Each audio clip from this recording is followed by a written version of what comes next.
Poteau police say a longtime tradition of young people gathering in parking lots is being put at risk by fights, by reckless driving, and a lot of property damage. Yeah, after a Friday night gathering at Black Fork Plaza ended with 2 reported assaults, the department took to Facebook calling on parents to step in. 5 News reporter Bo Russell shows us why the police chief there says the problem isn't young people hanging out, it's what's happening when they do.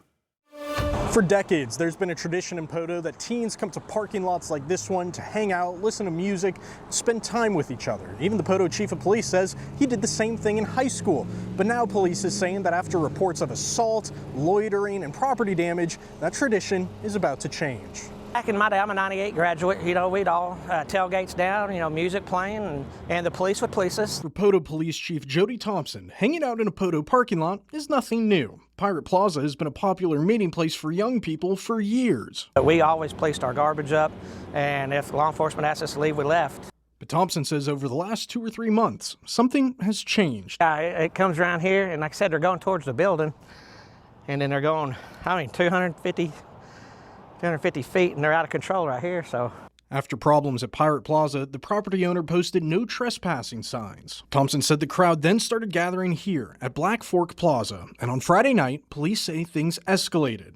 No arrests were made, but we did take 2 assault reports. One of them was pretty bad. Thompson says those reports will be investigated and sent to the district attorney's office. The department then posted a public safety message on Facebook, saying the incident is exactly why police have been raising concerns about large groups gathering on private property. I don't know that any business with the current trend going on wants them to be hanging out in their property, and that's not the police department's fault.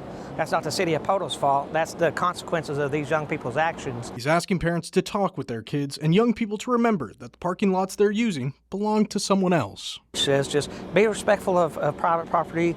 No fights, there ain't nothing that can be resolved without fists. Chief Thompson says that whether young people will continue to be allowed to hang out in places like this will ultimately depend on their behavior. In Poteau, covering news where you live, I'm Bo Russell, 5 News. In a developing story, attorneys for Joseph and Kendra Duggar are now working to change their original not guilty plea. The former reality stars are charged with 4 counts of false imprisonment and 4 counts of child endangerment. The charges were filed in Elm Springs District Court after Joseph was charged with child molestation in Florida. During today's hearing, a plea by order was filed. The paperwork allows defendants to withdraw a not guilty plea and change their plea. It would still need to be approved by the judge. Medicare, the cost of living, these are all issues that are top of mind for seniors. Yeah, 5 News reporter Jada Daniels shares what's next for the programs after Arkansas's 3rd District Congressman made a visit to Rogers Senior Living Facility.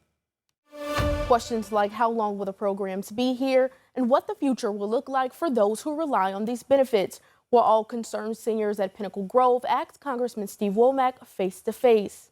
Womack spent part of his day at Pinnacle Grove touring the senior living community and talking with people who live there. And when it came time for questions, Social Security was the top concern. And Social Security, Medicare, those are important programs to us. And we were just trying to find out how we could count on him for his support to make sure those programs weren't underfunded in the future. For Harry Goodyear, president of the Residents Organization, the biggest concern isn't necessarily how the program changes, but what to expect later. Stability.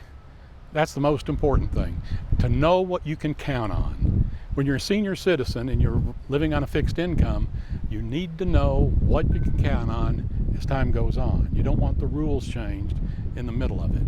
Womack says Social Security, the federal program that issues monthly payments to retired workers and those on disability, long-term funding is an issue Congress will have to address, and soon. Trustees say we won't have enough income from the FICA taxes with which to pay 100% of the benefits in 2032. That's their projection. He says there are a number of options that could be considered, including changes to taxes or enrollment age, but each one comes with its own pros and cons. Is it going to be higher taxes, higher FICA taxes? Is it going to be a cut in benefits? Is it going to be an increase in the age of eligibility? But for Goodyear, the concern comes with having already spent a lifetime paying into the system. He says seniors want to know the benefits they've counted on will still be there. We did what the government asked us to do through our entire working career.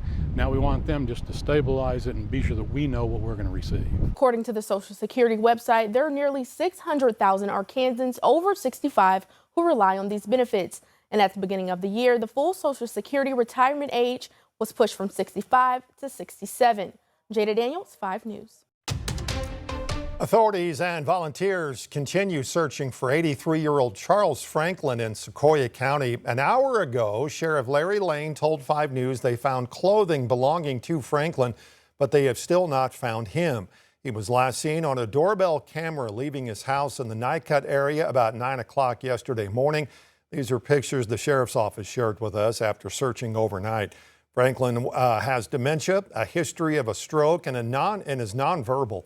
If you see him or have any information as to his whereabouts, please call 911.